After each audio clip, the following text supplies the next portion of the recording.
Good evening, everyone, and blessed be. This is your host, Aries Starwind, and welcome back to another episode of Witchcraft After Hours, where things can either get a little spicy or they can get a little dark. Tonight, we're definitely going dark, because tonight's read, Necromancy, the dark history of raising the dead. Let's go. For millennia, humans have been obsessed with the idea of death, how to delay it, how to prepare for the afterlife, and how to come back from the grave. Necromancy is the practice of communicating with and raising the dead. It has been studied, taught, and tested throughout history. Robert Masello, and the award-winning author of multiple works including the cult horror classics Private Demons and Black Horizon, in Raising Hell, a concise history of the black arts and those who dared to practice them. Masello invites us on a fascinating journey through the dark history of necromancy. Indeed, the author makes clear that black magic and the occult are nothing new. Our yearning to connect with the spirit world and harness its outworldly energies is as old as mankind itself. And those individuals who practiced the dark arts did far more procure bodies and chant magic words, although that happened too. For instance, serious necromancers were forbidden from eating salt or meat other than the meat of a dog, since dogs were the creatures of Hecate, goddess and ghosts of death. Some necromancers were also forbidden to look at women. In medieval Spain, necromancy was taught like any other discipline, with classrooms constructed beneath cemeteries and mausoleums. As these seekers searched for meaning through magic, they also unearthed verifiable truths. Early astrologers mapped out the heavens above. Alchemists, hoping to transform matter and find a universal elixir, laid the groundwork for chemistry and discovered everything from phosphorus to the means of manufacturing steel. Even the soothsayers, those who interpreted dreams and claimed to see into the future, contributed to a greater understanding of the human mind and anticipated such later practices as psychology. Thoroughly researched and wondrously rendered, Masello conjures in Raising Hell a sweeping survey of the major occult arts, necromancy, sorcery, astrology, alchemy, and prophecy. And they have been practiced from ancient Babylon to the present day.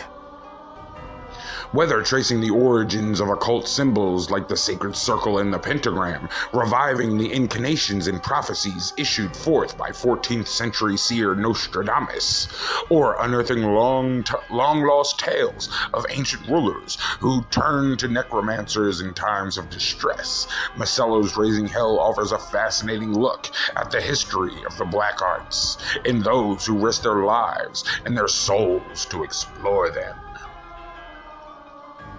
In the excerpt below, Masello delves into the history of necromancy and the story of Sextus, son of Roman leader Pompey the Great, who asked a witch to divine the future of its next battle with help from the spirits.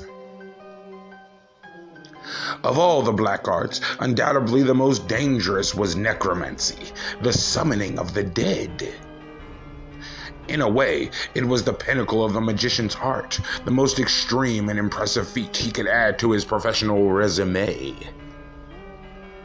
In part, this was due to its difficulty. The ritual requirements were extraordinarily elaborate, and in part, it was due to great risks that magicians would be expected to encounter the moment the summoned ghosts and devils from the underworld would come. These spirits were often quite unhappy at making the trip. So why bother with them? Necromancers had all kinds of motives, some of which were more pure than others. Spirits were sometimes conjured up of affection. The magician missed a loved one who had been departed from the Vale of Tears. Sometimes spirits were summoned up because the sorcerer wanted to arcane or secret knowledge that only the spirits would reputed to possess. And sometimes, perhaps quite often, spirits were called upon to divulge the whereabouts of hidden treasure hoards. It was generally understood that the dead may have lost their lives in the normal sense, but that they had gained the ability in the afterlife to uncover all secrets and see all things. According to common folklore, these spirits could be found loitering around their burial place for 1 year after their interment. After that, however, getting in touch with them became increasingly difficult, if not impossible. Not that it was ever easy. First, the proper location had to be found to perform the magical rites. Some of the preferred spots for necromancy were underground vaults, hung with black cloth and lighted with torches, or forest glens where no one was likely to intrude.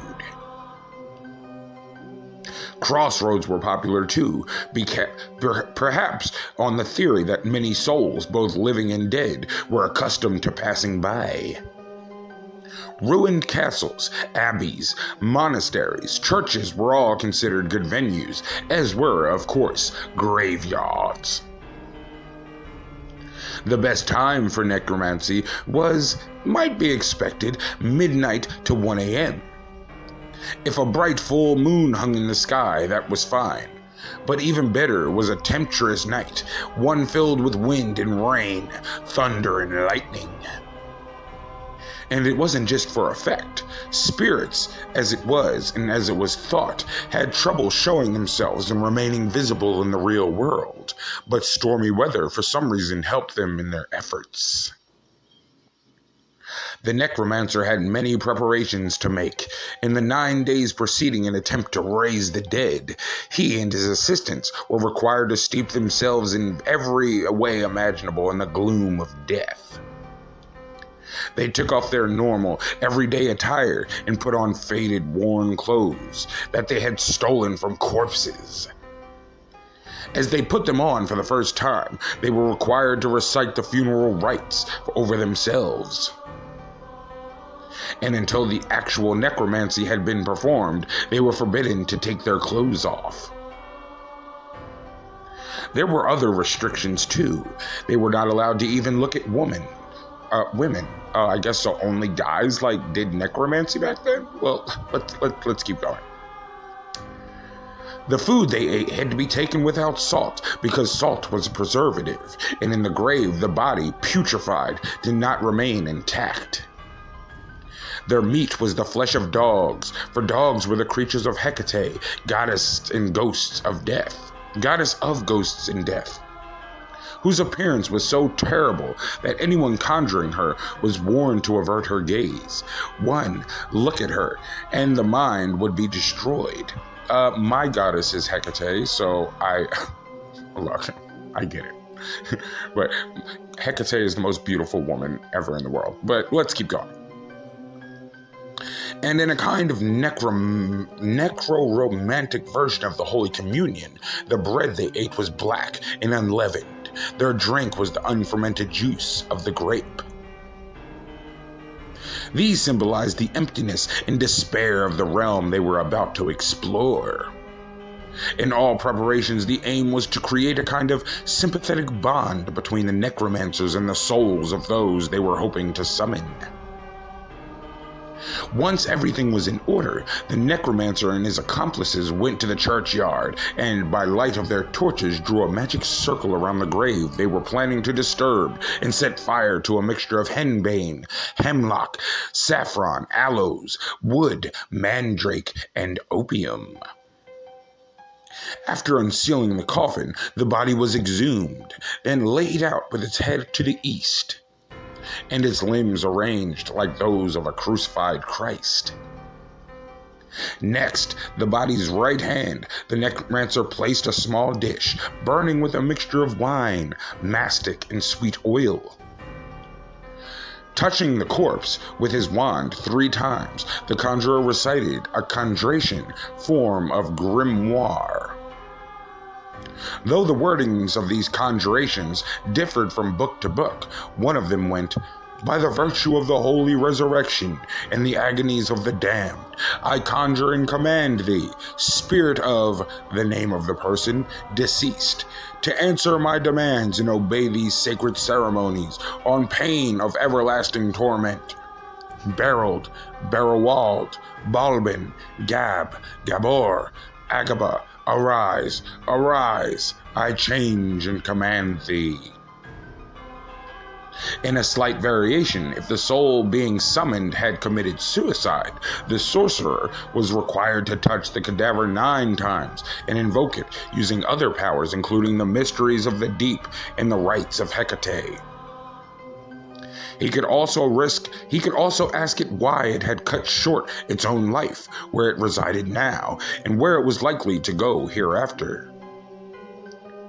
The spirit was enjoined to answer sorcerer's inquiries, as thou hast hope for the rest of the blessed and the ease of thy sorrows. If all went well, the spirit re-entered its old cast-off body and caused it slowly to stand up in a weary sepulchral voice. The deceased would answer each question the necromancer put to it. What lay beyond world of tears, which demons were caused us harm, where buried treasure might lie. When the interrogation was over, the sorcerer rewarded the spirit for its cooperation by assuring it of undisturbed rest in the future. He burned the body or buried it in its quicklime, which would dissolve. Either way, the spirit knew the body would be gone, and it could never be forced to enter it again. Whoa. Boy, oh boy, that was... Whew, man. Look, I don't really know too much about necromancy, but my goodness, that is... The history of it is real dark. I don't know if people really know what... Oh, gee. I mean, good Lord. I mean, we're digging up bodies. I mean, this is a little much. Grave robber. That's from a movie. It's from an old horror movie. Most people probably never saw it. It was an independent movie. But anyway, I hope you all enjoyed that read as much as I did. My goodness, that was pretty intense. I'm not gonna lie, but I loved it. I enjoyed it, and I hope you enjoyed it too. So if you were interested in necromancy, then that's a good little historical run by of exactly where it came from. Even though I didn't know all that, but it's whew, again, I'm sorry. I'm shook after reading that. I'm scared to go to sleep. But anyway, I'm your host, Aries Starwind. I hope you enjoyed the show tonight. So Goddess bless, blessed be, and everybody, I will see you all later on.